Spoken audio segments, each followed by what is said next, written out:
was like, oh, Megan, let's do the 200. Gets it. And then there's no one else, but she's like, oh, keep going. Oh, damn. What's it people say? No. DJ Khaled. Another one. Another one. 210. And? Another one. 220. Damn, really? I know, yeah. Deadlifted 220. Another one? Thank you. Well, no, she decided to call it there because at this point, the guys had started jumping in. And like we didn't want to emasculate those guys, so we just called it at 220. Yep. Just press the button. Don't you like about our beautiful faces? I trimmed my facial hair for you today, this morning. I do that. Made a mess every single day because he's a hairy I'm a real man. He's a hairy man. Call me John Rambo. Never gonna call you John Rambo. Cut that bit out. Never for as long as we live. No, I'm never gonna call you. Are you just gonna cut it so that I've got Nevin is John Rambo? Nevin is John Rambo. 100%. No. No, I will never call you John Rambo. That's my thing.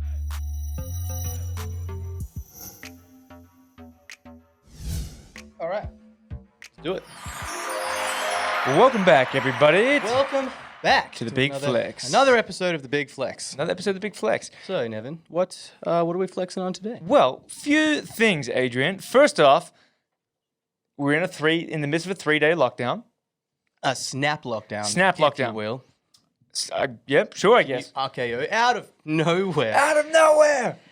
Snap We're here lockdown. again. 3 days. Now, just to put you all at ease, we live in the same household, so we don't have to wear masks together. We The live gym together. is padlocked shut, so we're not going to have anyone accidentally walking in and spreading their dirty coronavirus around here. So we can drive together. We can podcast together. We don't. We deliberately drove separately because I like my me time.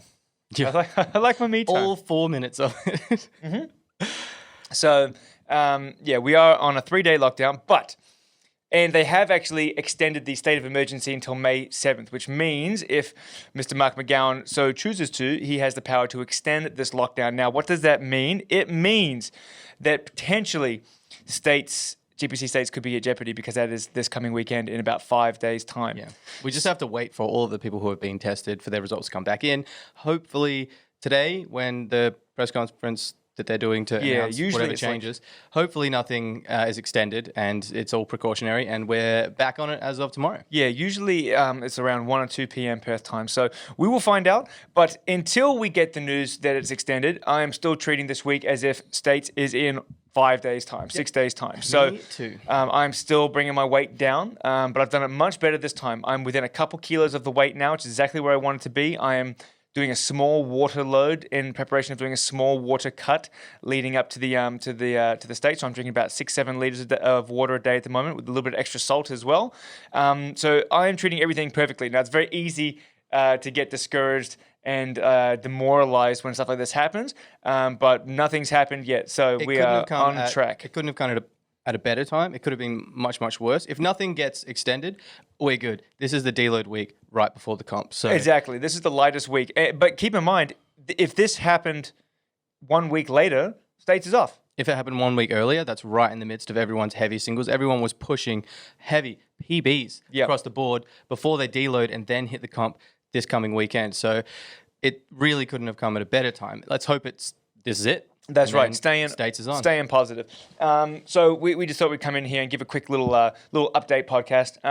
But now that that's out of the way, the second most important thing, subscribe, people. Yeah, subscribe. Because still, 85% of the people that watch our videos are unsubscribed still. Analytics don't lie. They don't lie. And it's free, guys. Just press the button. Don't you like about our beautiful faces? I trimmed my facial hair for you today, this morning. I do that. Made a mess. Every single day because he's a hairy I'm a real man. He's a hairy man.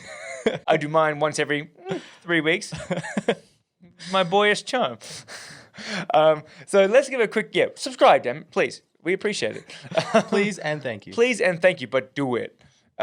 Just do it. Just do it. So actually, today is going to be a bit of a fun one as well because we did miss a couple of really great questions from the last questions and answer podcast. So we'd like to go over a couple that didn't quite make it into the last one. Yeah. So well, before we touch on the questions, I want to feel like we need to give some props to a certain competitor from last weekend. Yeah. Okay. Last weekend, not the one we just had, the one before was the delayed 2020 W.A Strongest Person Championships, Strongest Man, Strongest Woman. And we had one competitor, Megan, jumping in there. She was actually the reigning 2019 champ. Was going to go across to the Islands and try to become Australia's strongest woman, but then COVID happened. So then 2020, she managed to compete, but they were all delayed in competitions that got pushed back to just now. So she won. Of course she won. She smoked it, actually. She won 5 from 5 events, which is pretty damn impressive. Also got 3 PBs on the day. When you say 5 from 5 events, what do you mean? How does that work there? So in strongman, depends on the competition, but usually you'll have at least 3 or 4 events and even up to 5 events on a day. Yep. Sometimes it's a 2-day competition. You'll have 3, 4 events on each day. So when I did Australia's Strongest Man back in 2011, it was a 2-day event. 3 events on day 1, 4 events on day 2. The W.A States, a 1-day event, it was 5 events on 1 day, which not only means you have to be really strong and technically sound at multiple events, but it means you have to have a good gas tank to be able to last and perform all day. Because it takes literally 5, 6, 7 hours to get through everything. Because it's not just one weight class. You have 3 different weight classes for the ladies, 3 or 4 for the guys. Big event, right? There wasn't a huge amount of, I feel like some of the competitors, they skipped this one in order to go fresh for the 2021, which is going to happen in a few months' time. I see, yeah. Megan's like, stuff that, I'm defending my crown. And she did. She did it in really strong performance. But just so you know how much she's improved over the last year and a half, basically, she did like a novice qualifying comp, right? So a novice comp ages ago, before she started training here. She did all right. She did pretty well. Then she started training here, and she did her first qualifier. So to compete in the States, you have to place in a qualifying event during the year. And there's usually 2 or 3 of those.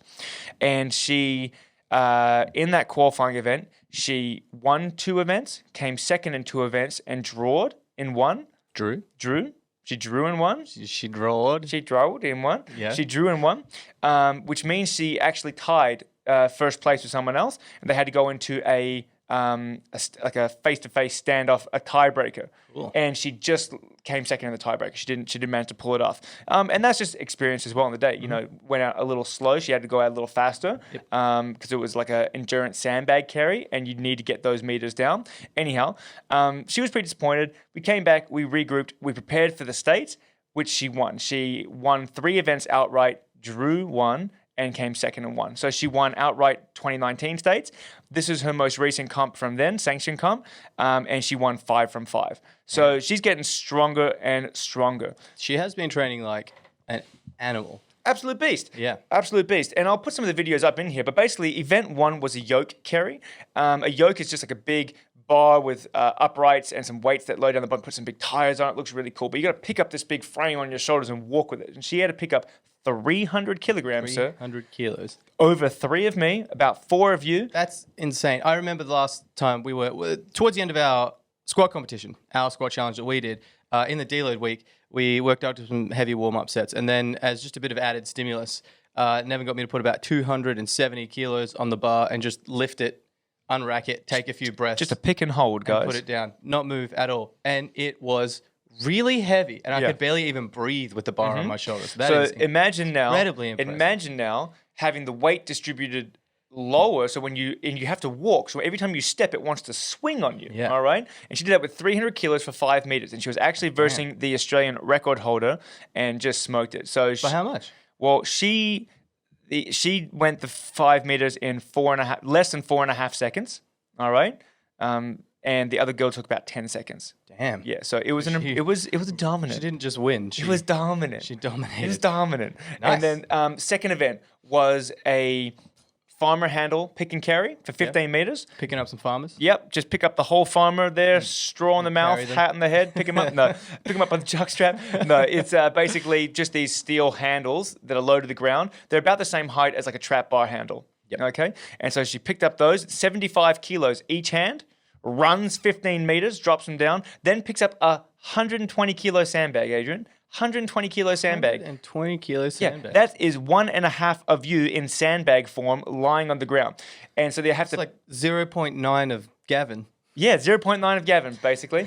It's a very It's a very big sandbag. Yeah, it's a big sandbag. And it's so much harder than picking up a person, guys, because it's a dead weight and it just flops around. You got to pick it up and try to get this thing. Anyway, picked it up, 120 kilos, ran it back 15 meters. The other girl did the farmers, couldn't pick up the sandbag. And so Megan picked it up and ran it back in dominant style. Event number 3 was the log. Clean and press. So the big steel log, you got to pick it up off the ground, roll it up to your chest, press it overhead. I've seen her training with that the most here. Well, she has been smashing it in the gym. Absolutely. She was going for an Australian record in the log, which she unofficially has broken in the gym. We have video, but on the record breaker day, she couldn't quite get it. It was a different log. The handles were a little bit wider and it was a little thicker, and things like that make a big difference. Yep. But next time, she's actually buying her own log. So the next record breaker, she's 100% going to smash that record. Yeah.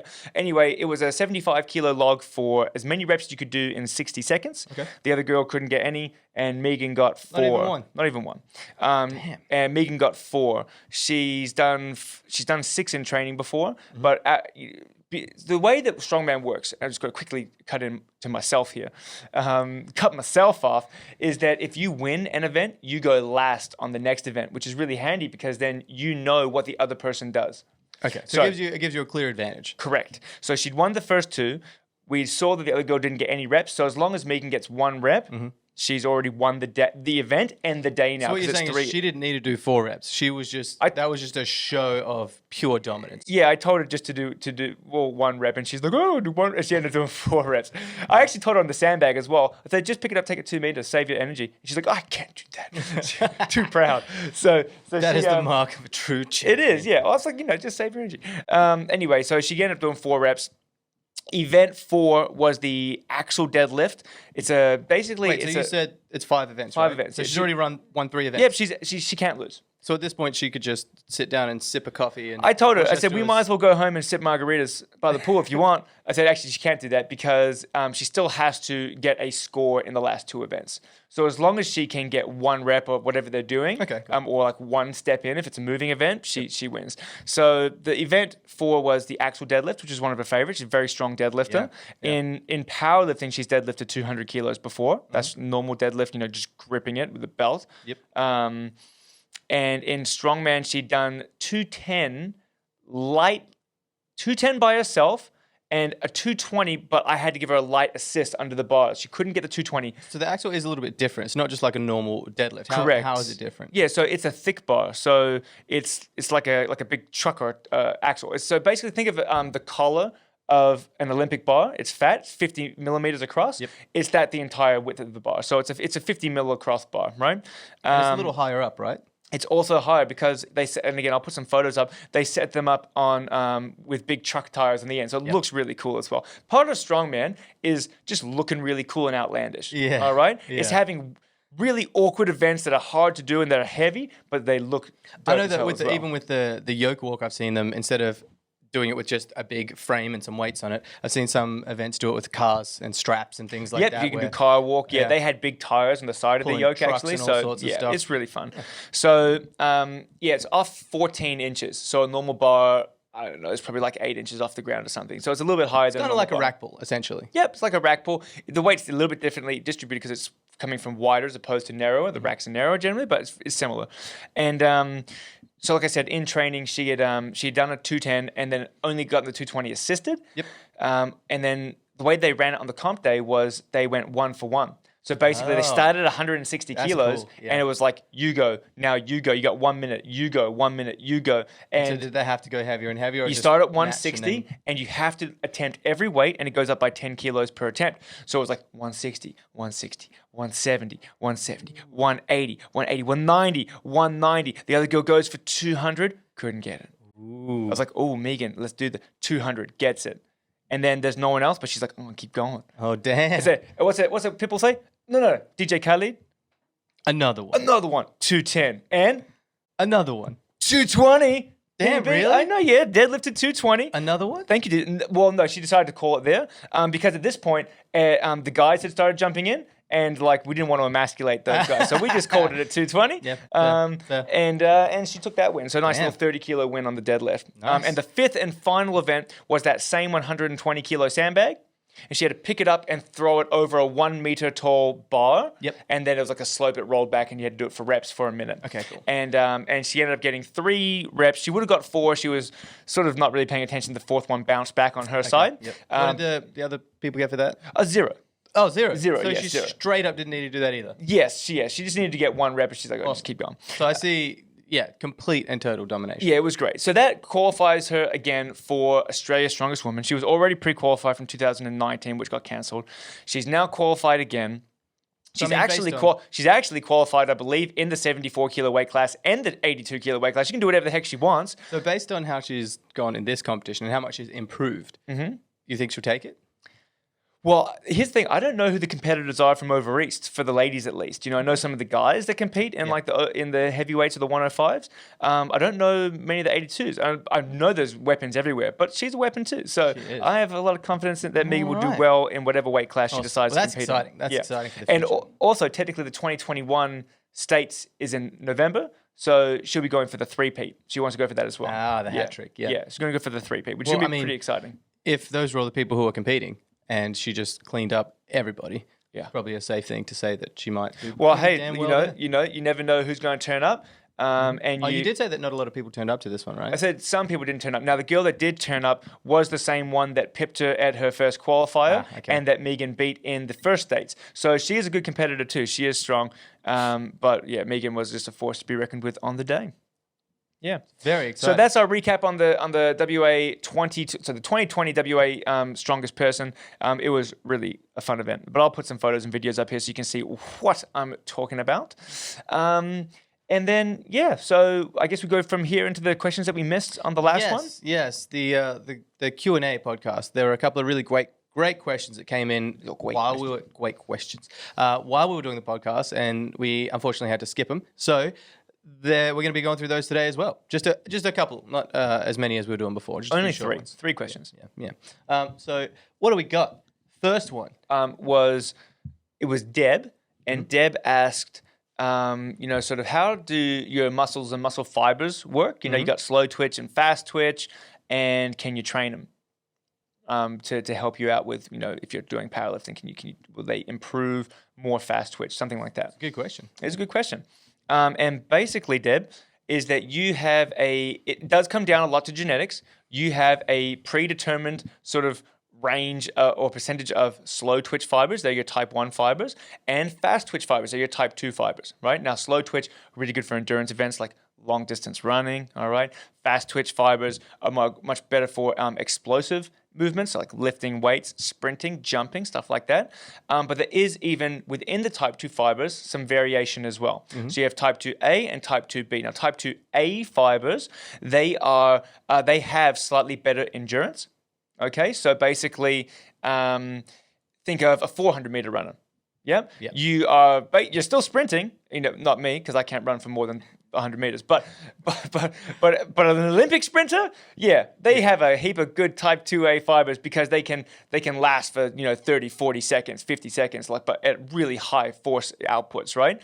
Then you have your type 2B fibers, which are like your low endurance. That is like your 1 rep fibers, all right? They're like, pow, and I'm done. Yeah. Okay? So like that's talking 90% of my body is made of. Yes, exactly. So if you're looking to just get like a max vertical jump or something like that, you'd be really recruiting a lot of type 2B fibers. You don't really have any dominance in one set. Like a lot of people they tend to skew towards either fast twitch or slow twitch. That's not to say most 100-meter sprinters also do the 200-meter events or the 400-meter events as well. So although they might be really, really good at just the 100-meter sprint, they also train the others as well, because it helps. There's a lot of crossover in that first initial 30-meter sprint versus a 100-meter versus a 200-meter. It's you can true. Train all you're never just working one set of your muscle fibers. It's the exact same as you're never working just one set of your energy system. So even if you do a 100-meter sprint, that is an aerobic exercise. You don't need oxygen, but you breathe heavy afterwards because you're still using your aerobic system. You just use a much higher percentage of your anaerobic system. Yep. So same with muscle fibers. You're still using everything. You still want to train all of them well.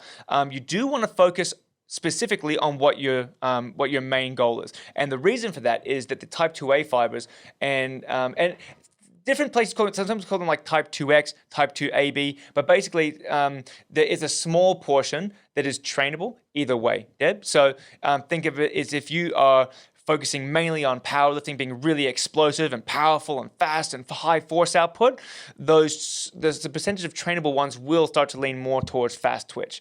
Whereas if you were to just start doing long distance running and swimming for a couple kilometers at a time and slower stuff, they would start to train more towards being slower. So to answer your question in short, you have certain number of slow twitch, certain number of fast twitch. Some are trainable depending on what you're doing. Yeah? Yeah. That makes sense? Yeah, it does. Oh, feel educating. Just educating. People talk about fast twitch and slow twitch muscle fibers a lot. It can be pretty confusing, I feel like. Like, I'm fast twitch, I'm slow. It's most people, when they say it's genetics definitely makes a big difference. But when they say genetics makes a big difference, it's a difference between me and Usain Bolt. Like, that's a big difference in genetics. But most people... He's a little more tan than you. Just a bit. I haven't been in the sun much this summer. I'm very pale.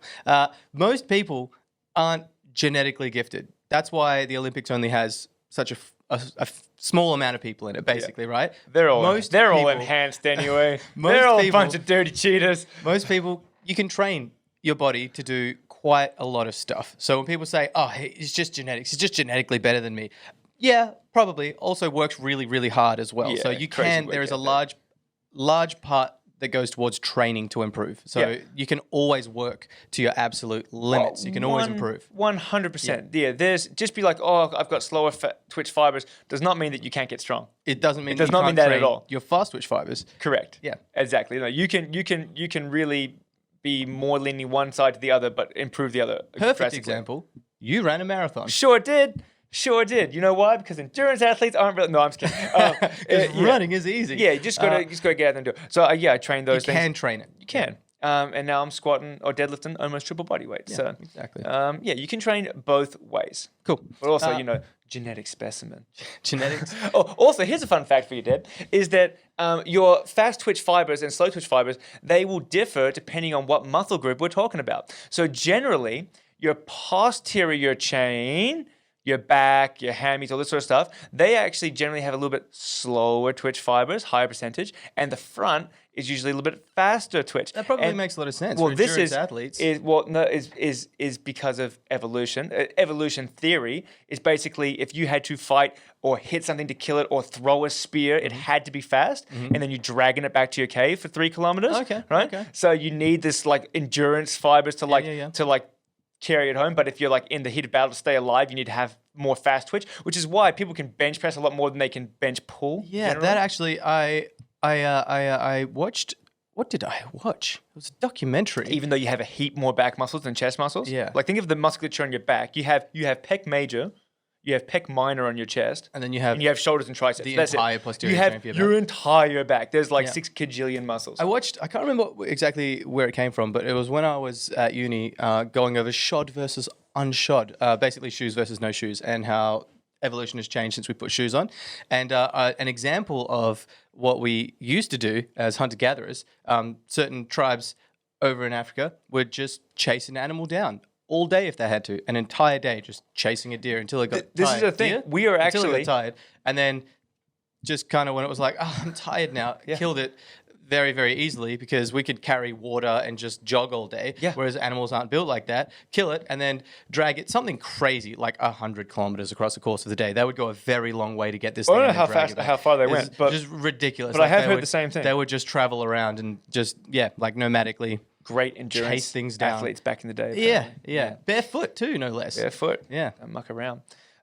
Next question is sticking points. I feel like that's a pretty good lead on to this from Byron. Yeah, Byron's question. He wanted to know what the most common sticking points were for bench, squat, and deadlift. And let's say squat, bench, and dead, so it's in line with powerlifting. Deadlift, squat, and bench press. And how you would overcome those sticking points. Mm-hmm. So I'll let you start this one. I feel Let's start with the squat, though. I'll start with the squat. With the squat, the most common sticking points, I feel like with the squat are probably the middle third, people's knees caving in. It's called a valgus collapse. So as people come up out of the bottom of their squat, so there's a top third where you just lock your hips out, bottom third where you get to depth, and the middle third. I feel like that's the most common sticking point I see with people, where the knees drop in a little bit, back rounds a little bit, and then people tend to lean forward a little bit. That's That's my guess for the most common. Okay. What do you think? And I would say, yeah, I see people there about a third of the way up or halfway up, but also just in the very bottom, in the hole. Like they'll come down and then they just don't come back up. Yeah. They just stay down there. They down you there got to come back up. But they don't. They just stay in the bottom. So there would be the two biggest sticking points, I think, in the very bottom and then, in a third to the halfway up point. Yep. And so we're probably talking, Byron, two different issues. So one, like Adrian was saying, is that you can have valgus in the knees, which means the knees collapse. Generally, you wouldn't see that at the very bottom. You would see that as you're coming up. It means the glutes are weaker or the quads just can't handle the forces. Glutes are external rotators, which just means that they turn your legs out. They keep your knees wide. So if you don't have very strong glutes and you're trying to put a bunch of weight on your body, as you go to push, they'll fail in, your knees cave in, back rounds, you'll lean forward a little bit, and that's a big contributor to that. Weak glutes is a good one. Yep. And so how you would get around that is probably three different things. One, you could do some isolation work on, if you identify, yes, it is my glutes, do that. Sometimes it's not your glutes. Sometimes it's your lower back and you can't hold your shape anymore. And so your hips rise and your chest drops. So if that's the case, you might want to do some isolation work with like good mornings, for example, right? So you could either pick on the muscle, the weak muscle groups and work on those specifically. That would be the first one. The second thing you could do is you could actually pause in your weak spot. So you'd bring the weight down a little bit. You would pause at that point, hold the tension, and then drive up through it. So by doing pause work, you're actually able to engage everything as it should be. Hold your good technique, because remember, technique's key. If you don't have good technique and you're breaking down, well, it might not be muscle, much, but your technique is trash. So make sure your technique's perfect. Pause squats and box squats are both really good. But the box squats will be off the bottom one. Yeah, that's fair. And then the third thing is accommodating resistance. So you might just be losing your drive. You might be like, I'm powerful out of the bottom, then just coast on momentum. Don't do that. We've got to work. You got to stop it. You got to be powerful the entire rep. So accommodating resistance is great for that. So something like chains or bands, where as you lift, you are lifting more weight comes off the ground. It forces you to actively drive. And what it's actually doing technically is it's improving your rate of force development, all right? And we all know how important force is for max strength.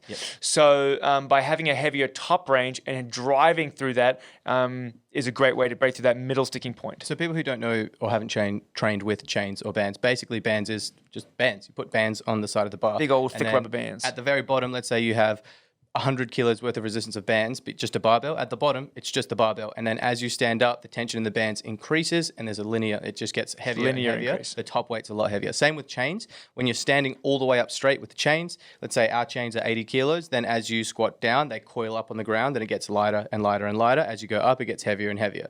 The difference with chains and bands is chains, once the chains are off the ground, they weigh X. With the bands, as you keep going, they keep getting stretched. So slightly different. Also, the bands pull you to one singular point. So you actually have to hold your shape a lot better. And like you are you tell the bar where you want to go. Otherwise, it will just fold you wherever it wants to fold you. Whereas chains, they just go on the ground. So really, it's more of a normal movement, I would find say. that with bands, it kind of locks you in place as well. It gives you a bit of extra stability. So when it gets hard, you can just keep driving through. With the chains, there's a lot more movement when you unrack, when you're moving it. That's kind of like, I guess, free weights versus non-free weights of the accommodating resistance super variety. free weights, and then for the sticking point at the bottom, Byron, usually that's just initial power, initial rate of force development out of the bottom. So something like a box squat or a pause squat where you are holding tension at the very bottom position and then exploding up. So I've actually been trying something new lately. I did it a while ago because I have, as you know, a very deep squat and I wanted to strengthen the bottom of my squat. And I've been using it more and more with all of my clients lately, just paused squats at the bottom of your squat, just as low as you can go, but with weight on your back and holding for like 60 seconds. And I find that it's really, really good. Not doing multiple reps, just doing one round of 60 seconds. Just one round? Trying to get just one round. Just trying to get even body weight on the bar is incredibly difficult for a lot of people. Just because if they struggle with depth, trying to get past that depth is really difficult. So when they do it with really, really heavy weight, it doesn't go anywhere, right? So just having time under tension, sitting in depth with a lot of weight on the bar has been helping people out a lot. So I want to kind of push that after states and test the effectiveness of it as a form of pause squat training. I'm down. It's going to be exciting. So yeah, those are I'd say, most common sticking points for Squats. In bench, I would say, look, it's pretty similar in bench as well. Yeah. So in bench, you're going to get, I would say generally, you very rarely see people miss a lockout at the top. Maybe it's more prominent in equipped powerlifting.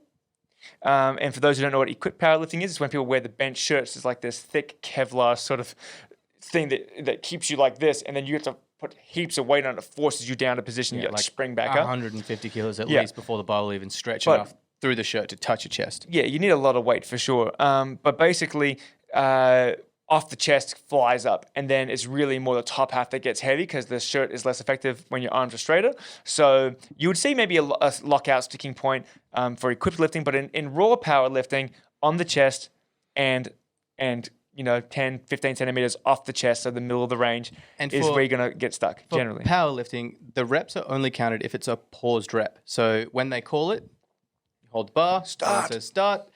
You have to pause, hold, and wait for their call, and then they say press. Basically, and then wait for the rack call. Wait for the rack. All the momentum of the bar has to be gone. So a touch and go is lots of momentum. If it touches and it still moves around a bit, you have to have a complete pause before you press. Yeah. Basically, in the rule book, it says, the bar has to be motionless on the chest, which means even though it's touching the chest, it can't be sinking down into your chest cavity. It has to be It can't be touching and wobbling side to side or bubbling up and down. It's going to be motionless. So basically, and then they'll call press. A true pause, which is much harder than a touch and go. I can touch and go like 20 kilos more. Wow. Like 30 at least. Just more. You can touch and go a lot more. Yeah, you can touch and go more. Yeah. So it's much harder to get that proper tension, pause, and drive. That actually takes a lot of training to get that just right. And then where would you say the second one was? What did you say before? Yeah, I would say similar to squat, somewhere between a third of the way and halfway up the lift. Yeah. And if you're thinking about the muscle groups that are working, off the chest is a lot of pecs. And as you're coming up through the lift, think of it like this. We're going mainly pecs. Now the shoulders are engaging, and then we're finishing with the triceps, right? Now, obviously, during the lift, all three muscle groups, your chest, your shoulders, your triceps, are working through the whole lift. It's definitely a percentage, though. But triceps work more at the end because it's this lockout. The chest has almost done its job. But off the chest, it's mainly chest and shoulders, right? So here's a couple of things you can work on. If you are failing on the chest, one, work more paused work on your chest, just like pause squats, right? Pause work on your chest. Two, strengthen your chest. So you might want to chuck in some chest-specific exercises. Like, it's great to have your compounds in there, but if you're doing a compound lift and your chest is always what's failing, maybe try to get some fly work in. Something that's going to isolate the chest more. That would be a great way. Or even just other ways to work your chest that's similar to bench, like dips. Weighted dips are a really good way. Weighted dips, leaning forward a bit on weighted dips. Yeah. Or just give yourself some different emphasis. Maybe give yourself some dumbbells and go a deeper range of motion. Or a buffalo bar, where it's a rounded bar. So by the time it gets to your chest, it's even deeper. It's going to get the chest a lot more. There's lots of ways you can work your chest. Hey, do some extra push-ups. But there's lots of ways you can get your chest. And then for the middle sticking point, I would say shoulder work is great. Do a lot of shoulder work. But also, just like in the squat, pause work, right? So we call them spotto bench, right? When you bring it down and you are supporting it, it's motionless, but at 2 centimeters, 4 centimeters, 6 centimeters, whatever your programming says, basically, you have to hold it off your chest. Yeah, you can do it like that. Point is. Yep. Like train that sticking point specifically. Yep. Or in powerlifting, they used to use boards. Now they have these great things called bench blocks, which basically it's like a foam block that has cutouts, and you just change the position, and it makes it like 1 inch, 2 inches, 3 inches, 4 inches off the chest. So like block or board press, spotto press, and accommodating resistance. Make the weight get heavier as you lift it up. Exactly the same as squats, chains and bands. Yeah, 100%. But just to touch on that overhead comment, is that we see it a lot in strongmen. So strongmen rarely train chest. There's no over chest movements in strongman competition, but there's a lot of overhead movements. So they do a heap of shoulder work. Do they bench? I'm sure they bench for a well-rounded program. For the comps. There's not any comp that I've ever seen, there's never been bench. It's always overhead. And we're talking about log press, axle press, Viking press, all sorts of things overhead, nothing over chest. But yet all the strongmen that move into powerlifting have incredibly big benches. So that just sort of shows you how important shoulder strength is for the movement. You can have a real strong chest, and you've got weak, unstable shoulders, you're not going to be able to press much. Speaking of weak, unstable shoulders, that was going to be my next point as well. How dare you, sir? Another way. How dare you, sir? Not you, Thank in you. general, also you. But How another dare way that you? you can increase your strength in bench is your stability through your shoulders. More stability means you can hold more tension, which means you can move more weight. So a lot of mobility and activation work, trying to get your shoulders to move well so you can hold a better position. And all of your rotator cuffs, a lot of the muscles that stabilize and hold a good shape through your shoulder, it will help a lot to improve on your bench. That's almost, I'd say like 80% of what I do to start people off on bench is just work the technique, get the positions, make sure that your rotator cuffs and everything that connects and moves your scapula is strong enough to hold a good shape. And then all the other stuff comes after that. Yeah. So if you don't have great stability, if you don't have great activation and you can't really kind of lock everything in the way you need to, you're going to have a big problem end game. Yeah. Well, you know what I think we should do? I think what we should do is, and it's sort of been planned, but we've not like set a date, is that we're going to make a little video series on like how to train for the perfect bench, how to train for the perfect squat, how to train for the perfect deadlift. And we go over all these things, all the mobility needs you need, all the stabilizing exercises you need, all of the strengthening exercises you need, and programming. And I think there'll be a longer video, of course. Oh, absolutely. Like the little 2-minute tutorials, that's for like our True Coach coaching app. It's like just to quickly, that's the technique, this is what not to do, perfect. These videos I think are going to go into a lot more depth, but I think that would be a really great idea. And we can have everything from like your back rollers to work on your arch and all the stabilizing stuff and all the bits and pieces. Yeah, because it's easy enough for you to just go onto our YouTube page and look at our very extensive catalog. It's a very extensive catalog on the YouTube page.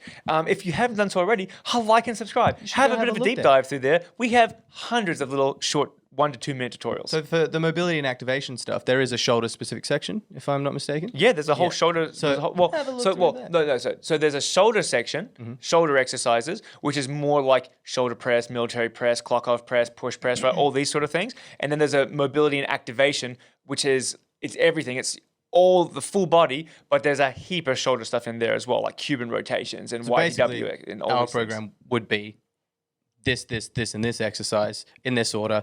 Do it like this for this many sets, reps, and then this is why this exercise. It would be a big breakdown where we show you what and why and how. Well, that's exciting. I think we should get onto that pretty soon. We'll plan that next. You can't see. We won't panic to the board. We've got about 30 plus exercises we're going to be filming over the next week or so to add to our little catalog there. Which is pretty exciting. Oh, and now, Byron, before we forget, the deadlift sticking points. The deadlift sticking points. Again, I would say very similar to the squat and the bench. It's going to be either off the floor, like you pull, but it doesn't move, like someone's just gone and turned the magnets on to the floor. Sorry, you can't lift this weight. Magnets. Or you're going to get a sticking point, usually just below the knee or just above the knee. One of these two spots, but around that halfway point. Generally, if you get it halfway up your thighs, you're going to be able to lock it out. Very rarely do people not lock it out. Sometimes people jump the gun and push their knees through, right? And will get red lighted technically. But usually the sticking point is going to be somewhere between below the kneecap and above the kneecap, 10 centimeters. What do you think that is off of the ground? That's where I find most people have, when their technique does break down. Yep. The whole thing is because if it's not perfect off the ground, that's where it goes wrong right there. I would say off the ground is a huge amount of quad drive, leg drive. Just leg drive. Not even just quads. Leg drive off the ground. You have to have the leg drive to be able to get that bar moving because your hips should be in a fixed position for the initial part of the pull. Your hips and body should be fixed. They shouldn't be opening up or moving at all. And that's where I see until the bar is moving. Exactly. The biggest breakdown where the bar stays still and people's hips prop up first, and then that bar drifts out in front, and it's just all over. Correct. Or they do some weird thing and their knees shoot forward and they got to go around their knees like it's disaster. So I would say you need a huge amount of leg drive and bracing just through the trunk and torso. So that's everything. That's lower back, that's glutes, that's your core, that's core being transverse abdominis, everyone, not just your six-pack muscles, okay? Bracing. So you need that bracing strength and the leg drive off the ground. Being able to hold a shape. Correct. Basically, whenever you try to move heavy weight, the bar's just trying to push you around a little bit. And bracing is just being able to hold a shape while you move the weight. Correct. So breathing, there's a lot of things that come into play with it. Breathing, just the strength to be able to do it, and patience. So something that I've been working on with my deadlift is I used to get up there, pull myself in tight and just fire it up. And if it didn't move, reps over. But then I've slowly been training myself to pull, pull. Eventually, it starts to move, and then just keep at it and keep going. Now, if you want a good example of this, Steffi Cohen, all right? She's one of the biggest deadlifters in the world. She's a monster, right? And you watch her pull her heavy lifts, it seems like she's pulling for 5 seconds before the bar starts to move, and then it just keeps coming. It's just a commitment to the lift. Yep. But if you let your body shape buckle, you will lose it. You're done. So you have to be able to hold form. But I think that's really important as well. In order to improve that off the ground thing, you should not be touch and go. Like in this gym, we don't really touch and go any reps on deadlift anyway. Well, I don't. No. I used to when I was a kid. I'd be like, look at my deadlifts, pow, pow, pow, and just smash them off the ground. No. Every rep is a pause rep for me now. As for all my clients, we pause reps on the ground. Well, it is called a deadlift, not a touch and go lift. That's right.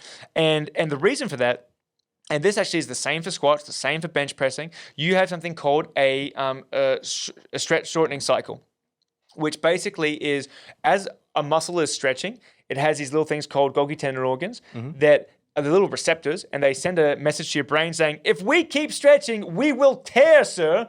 And your brain says, well, better not tear. And it sends a message back down to the antagonist muscle group, which is the other muscle group. So muscles work in pairs. They can only pull they can only shorten in the direction of the muscle fibers. Yep. So they work in pairs. One lengthens as one shortens, right? And so it sends a message to the other one saying, hey, pick up your game, and it gives them more power. And you can get quite a significant power increase by bouncing out of the bottom of like a bench press or bouncing out of the squat, right? You can utilize it. It's called a short stretch cycle, a stretch shortening cycle. I believe that the technical, what it's actually explained in the text is an eccentric contraction immediately followed by a concentric contraction. Sure, whatever. I like my Golgi tendon organ popped explanation. into my head just then. Sure. As you were explaining, I was like, oh yeah, I studied this. Yes. But if you do paused work, it negates that effect. So I think they said like a 5-second pause is anywhere between a 50 and 100% reduction in a stretch shortening cycle. So obviously, when we're pausing in a bench press, as soon as the bar is motionless, they'll call up. So it's a short pause, but you can play with pauses anywhere between 1 and 5 seconds. You're going to get a whole range of different effect out of that. But basically, you're negating that effect, and your body's having to start from scratch is really difficult, but good for generating force, good for rate of force development. It's also really good for training to be powerful as well, because if you can hold a really good shape under a lot of weight, then when you start slinging it around and moving quickly, if you can hold a good shape when it's at its hardest, then your technique and your shape is going to be a hell of a lot better while you're moving quickly. Yep. So it works. There's a big crossover in that as well. Yeah, absolutely. And so, with the deadlift, if you want to get better off the ground, I would say that would be a really great way to do it.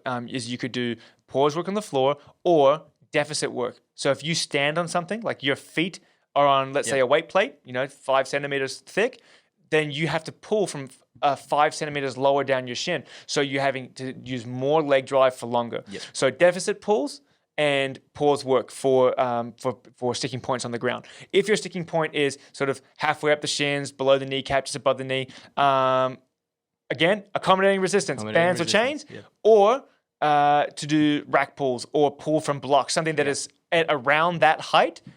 You can work on there as well. Same as the other ones. Yeah. Work paused at your sticking point. So find the sticking point wherever it may be, and then do paused work from that specific point. Or box pulls or rack pulls from that sticking point. Oh, and here's one thing I forgot to mention on the bench, which I wanted to throw in there as well, is if your sticking point is hard on the chest, take your grip wider and wider. The wider we go, the more chest we're using. So you can play not only with adding weights on the sides in the form of bands or chains or adding pause work in at different heights. You can take your grip wider. You're increasing your range of, you're decreasing your range of motion, but you're getting more chest emphasis. And that could be a fun way as well. Just play, hey, today instead of going pinkies or index, ring fingers on the rings, I'm going to go index fingers on the rings, and just take your grip wider and see how it feels. You'll find it usually a lot more in the chest then. Or just have short arms like me and go close grip. That's true. He's got T-Rex arms. One more thing, actually, I find that affects deadlifts a lot is upper body, lat tension. A lot of people let the bar drift away from them. As you know, with deadlifts, you want that bar to be as close to your body as humanly possible. Correct. Every millimeter, centimeter that bar gets away from your body, it gets heavier. So engaging through the upper body and having good lat squeeze to pull the bar tight to your body while you're lifting heavy reps is a really big deal. A lot of people, I think, neglect the upper body and the training that they need to do with that to keep and hold a good shape. And I find that is a big one when people I train a lot of technique before I let anyone go heavy with deadlift. And that's always the last thing that they need to work on. Once the bar moves well and they're lifting a lot of weight, holding a good shape, that tends to be the thing that breaks down, because your legs are moving the weight, sure, but you got a couple 100 kilos just hanging off these little noodles here. They don't lift as much weight as your legs do. So that's a really, really important part as well. Yep, agreed. And the final question, I think that hopefully covers everything, Byron. But the final question then will be from Jake. And he's like, why do I have glass Cannonitis?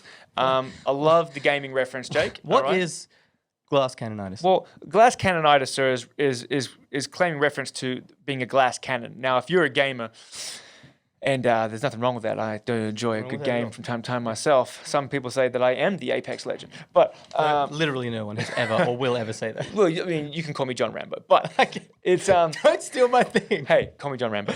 No. Is that a glass cannon in a video game is someone that's really powerful. Like, they do a lot of damage, DPS, damage per second.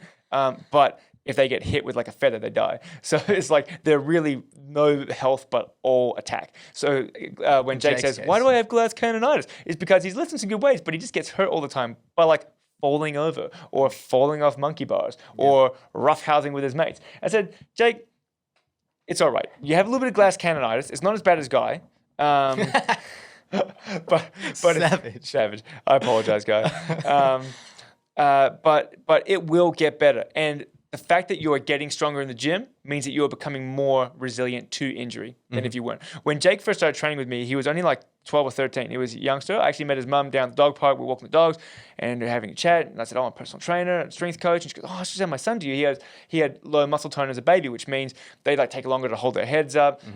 They're hyper mobile and flexible at the joints. So he had a lot of like dislocations and injuries when he was a kid. Didn't like to play a lot of sports because of that. And we all know when you're a kid and you don't play sports, you lose in that coordination. You lose in that muscular development. Your bone density doesn't get as good. Like, you're not as active, right? So he started off with me, and I actually had to buy the 12.5 kilo bar out there for him because that's the most he could do on bench press was 12.5 kilos, right? So now the young man is crushing. He's deadlifting 160 plus. He's squatting over 120. He's chasing down the 100 kilo bench press. I think that is the issue as well, though, because he is really strong for his age. Yeah, he's great. Gotten really, really strong. And I think that's a lot to do with it. He's actually doing fantastically. For how old is Jake now? He's 17 now. 17, lifting some pretty freaking decent numbers, and that's got a little bit to do with it. Like, he does have those issues, and you're just too strong for your own body, Jake. No, well, I wouldn't say he's too strong.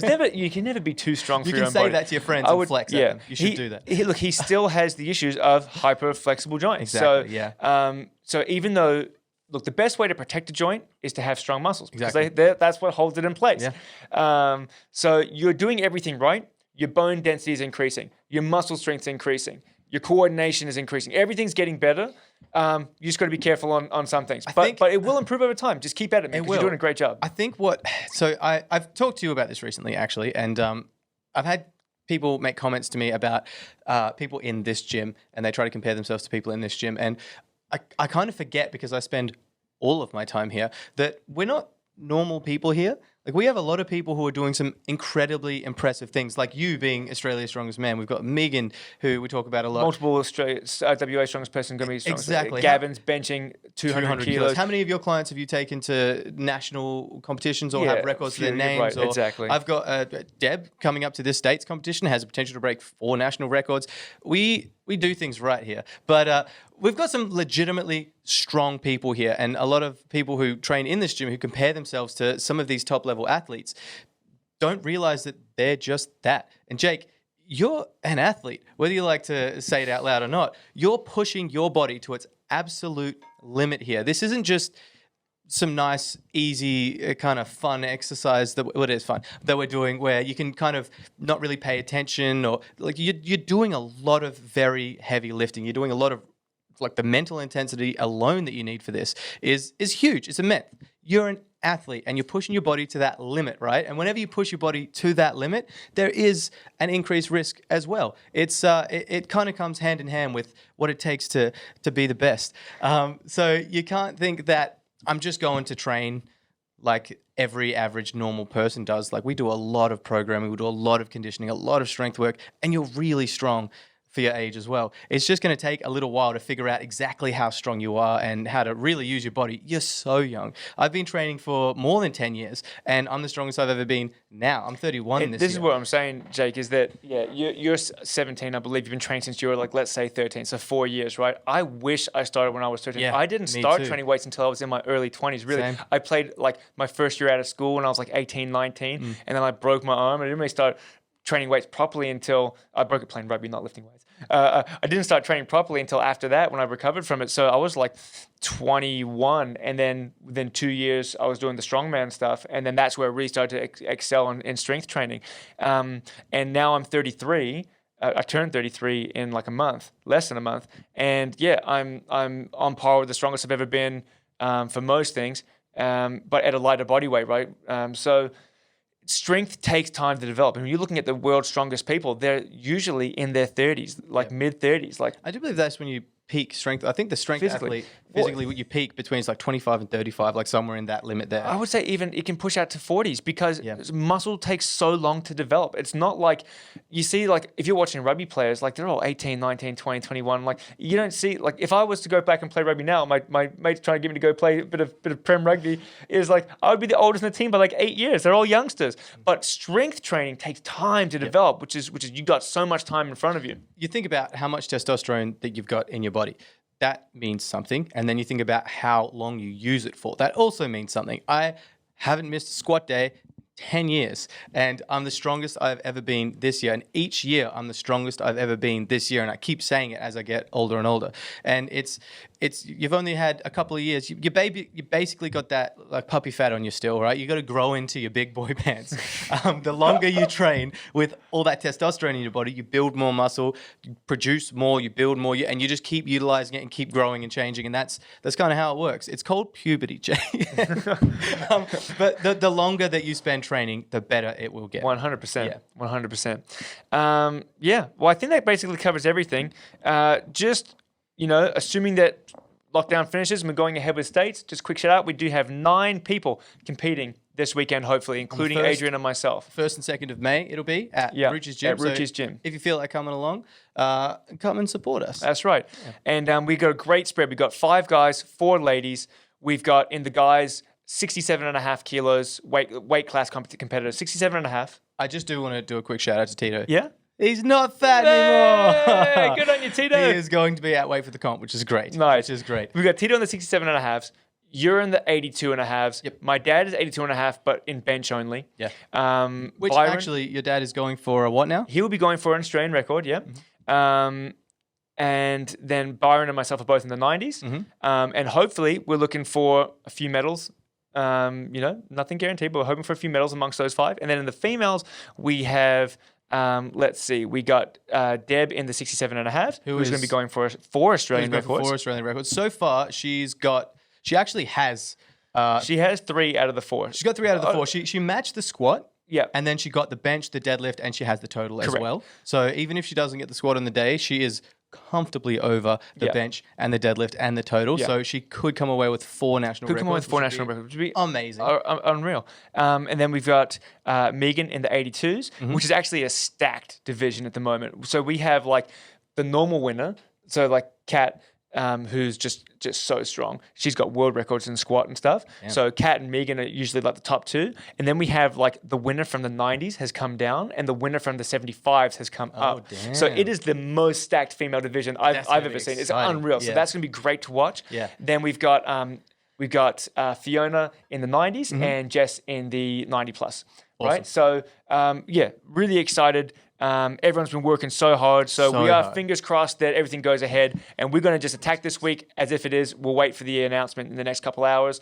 But even if the worst case scenario happens and they cancel this, we will have, and they don't reschedule for a time that we can make, we will have our own, Strength Institute states here. And well, we were going to do our Record Breakers event anyway. We're going to do, at the end of May? It's the last Saturday of May, where people can come in and go for 1, 2, 3, or all 3 of the lifts to try to get onto the record board. And if the states don't go ahead, we'll treat that as our own little mini states. Yeah. But we will have our own states, guys. But you know what? We're not even going to have to come to that because I'm sure it's all going to be fine. Exactly. All right? But staying positive. Thanks for listening. Thanks for subscribing. Thanks for doing that right now. Right now. Just go up and bench press all up on that button. Yeah. And we'll see you guys soon. See you next time. Adios, people.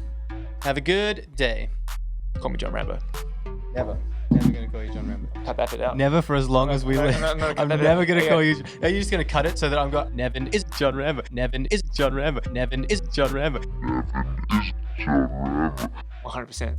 No. Yep. No, I will never call you John Rambo. That's my thing.